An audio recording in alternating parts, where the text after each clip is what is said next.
Halo pemirsa, selamat pagi. Seorang ibu di Lampung mengalami luka bakar di sekujur tubuh setelah dianiaya dan disiram air panas oleh anak kandungnya sendiri.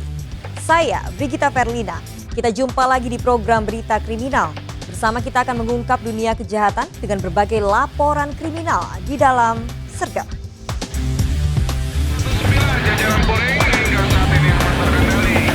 86 seluruh jajaran Polda mengingati musuh okupasi 65%.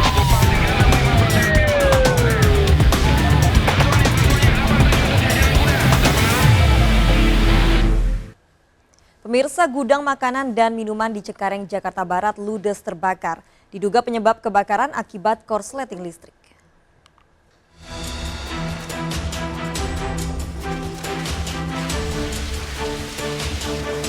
Kepulan asap tebal yang membumbung tinggi dari gudang penyimpanan makanan dan minuman di Jalan Dharma Wanita, Rawabuaya, Cengkareng, Jakarta Barat menghebohkan warga.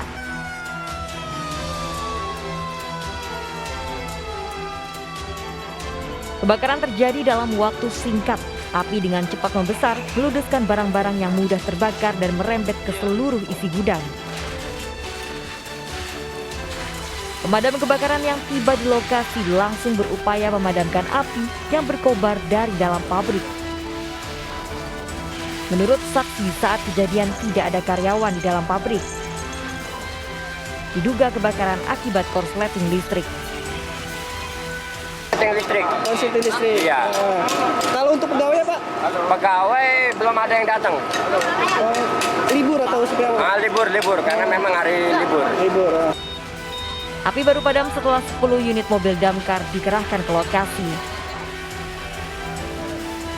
Di Jakarta, Miftahul Gani melaporkan. Pemirsa, bocah 11 tahun penyandang disabilitas tewas terjebak kobaran api yang membakar rumahnya. Ironis, api berasal dari korek api yang dimainkan korban di tempat tidur dan menyambar selimut.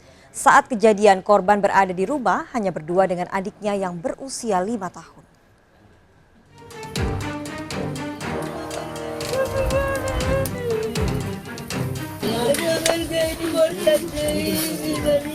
Wanita ini menangis di samping jasad anaknya yang tewas saat kebakaran rumahnya di Desa Ujung Batu 1, Padang Lawas, Sumatera Utara. Saat kejadian, bocah 11 tahun penyandang disabilitas ini berada di rumah hanya berdua dengan adiknya yang berusia 5 tahun. Sementara ayahnya sedang bekerja di kebun kelapa sawit dan ibunya mengantar kakaknya ke sekolah. Menurut adik korban, awalnya korban bermain korek api di tempat tidur. Api lalu membakar selimut dan terus membesar. Adik korban sempat lari meminta tolong pada bibinya yang tinggal 100 meter dari rumah korban, namun korban tak bisa diselamatkan. Menurut keterangan daripada anak yang 5 tahun ini, yang mana pada waktu mereka ditinggal di rumah, si abang, si korban ini memainkan mancis sehingga terbakar selimut yang ada di sampingnya. Kemudian api membesar, si adik sudah kalang kabut sehingga dia lari ke rumah makciknya. Jenazah korban diserahkan pada keluarga untuk dimakamkan di TPU Desa Ujung Batu 1. Dari Padang Lawas, Sumatera Utara, tim liputan melaporkan. Menolak jenazah pasien COVID-19 dimakamkan di tempat pemakaman umum dekat pemukiman, warga Padang Sidimpuan, Sumatera Utara memprotes dengan membakar ban bekas di area pemakaman. Warga meminta Satgas COVID segera memindahkan makam pasien tersebut ke tempat pemakaman khusus COVID.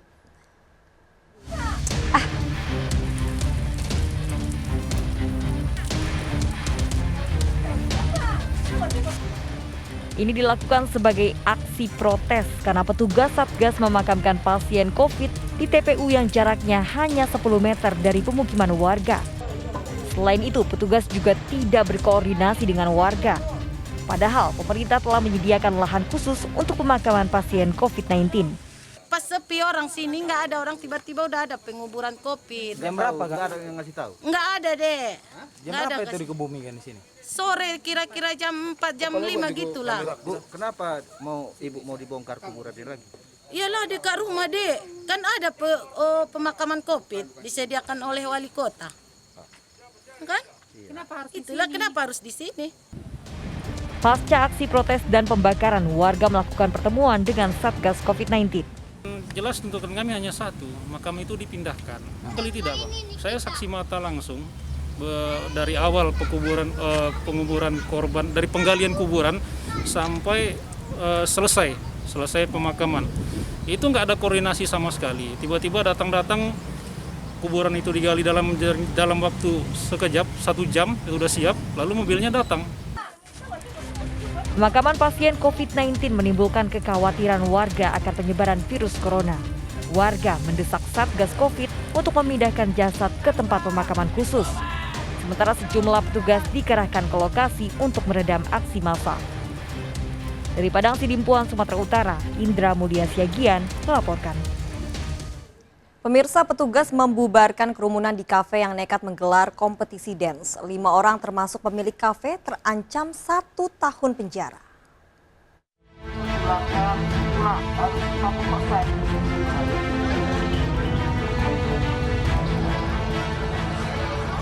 Petugas membubarkan kerumunan penonton kompetisi dance yang digelar di kafe Jalan Raja Wali Palangkaraya, Kalimantan Tengah.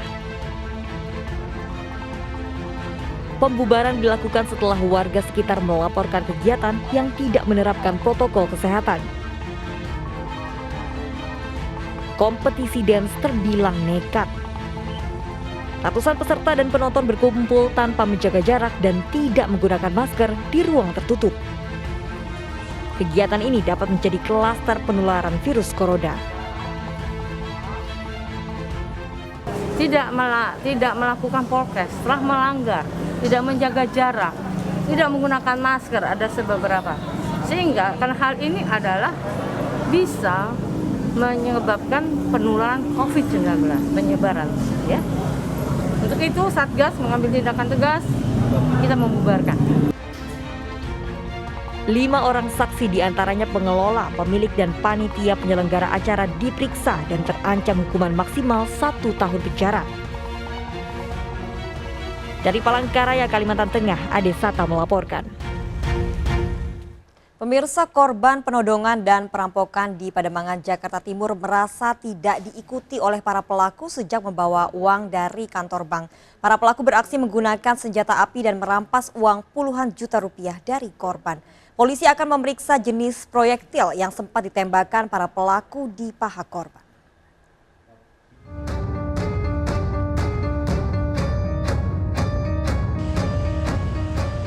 Polisi melakukan penyelidikan di depan rumah korban penodongan dan perampasan di Jalan Pademangan 3, Pademangan Timur, Jakarta Utara.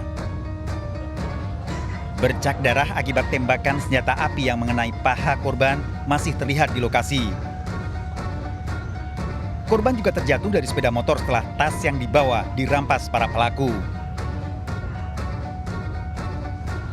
Pelaku berjumlah 4 orang, sementara korban membawa uang dalam tas berjumlah 25 juta rupiah yang baru diambil melalui ATM di sebuah kantor bank.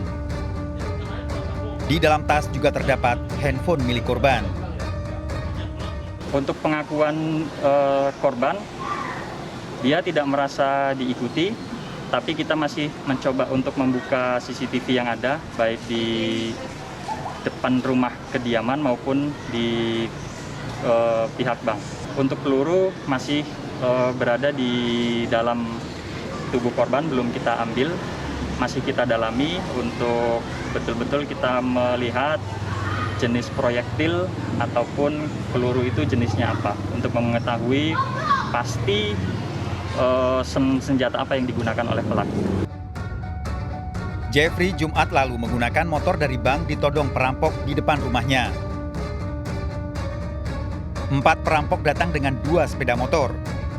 Seorang pelaku menodongkan senjata api, menembak paha korban dan merampas tas berisi uang yang akan digunakan untuk membayar upah karyawannya. Biasa. Kalau nominalnya yang saya dengar 25 juta. Jadi yang diambil satu tas itu isinya ada uang tarik dari bank, terus ada dompet, handphone. Sebagian untuk bayar karyawan, sebagian untuk keperluan di rumah. memang rutin, biasanya hampir tiap minggu, tapi untuk waktunya nggak selalu sama. Polisi telah memeriksa sejumlah saksi termasuk korban yang masih berada di rumah sakit. CCTV juga diperiksa untuk mengetahui keberadaan para pelaku sebelum melakukan penodongan. Dari Jakarta, Vendra Kurniawan, iNews melaporkan. Pemirsa, seorang pesepeda ditemukan tewas terbujur kaku di Jalan Layang Nontol Kasablanka, Tanah Abang, Jakarta Pusat. Korban diduga tewas akibat serangan jantung.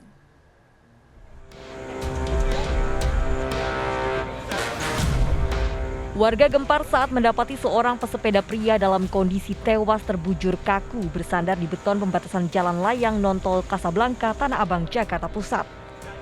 Sepeda korban tergeletak di samping tubuhnya. Petugas medis yang tiba di lokasi langsung berupaya memberikan pertolongan pertama terhadap korban yang tak sadarkan diri dengan mulut menganga. Diduga saat bersepeda korban tiba-tiba berhenti dan mengalami sesak nafas diduga akibat sakit jantung. Dia road bike itu tiba-tiba yang bersangkutan berhenti.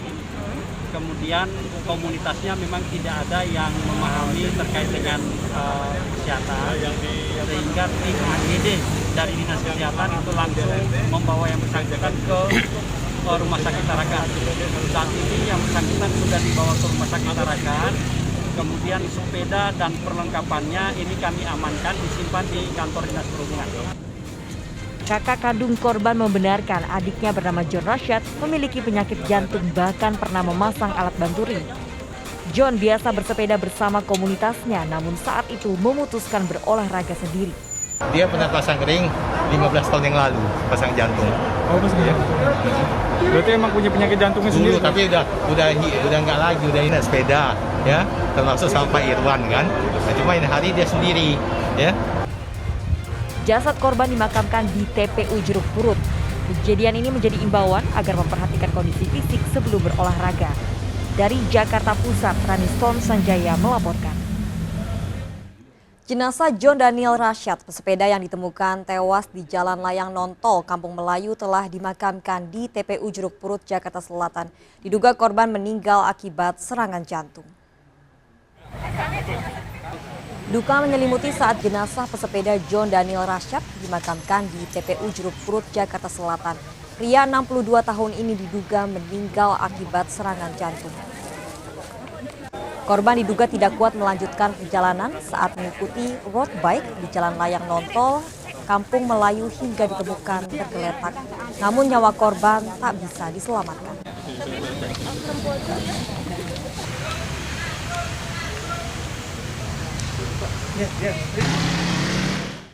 Pemirsa, ditinggal pemiliknya berlibur. Rumah mewah di Jelambar, Grogol, Petamburan, Jakarta Barat dibobol maling. Pelaku menggasak uang dan perhiasan senilai setengah miliar rupiah. Aksi pelaku viral di media sosial setelah terekam kamera CCTV pemilik rumah.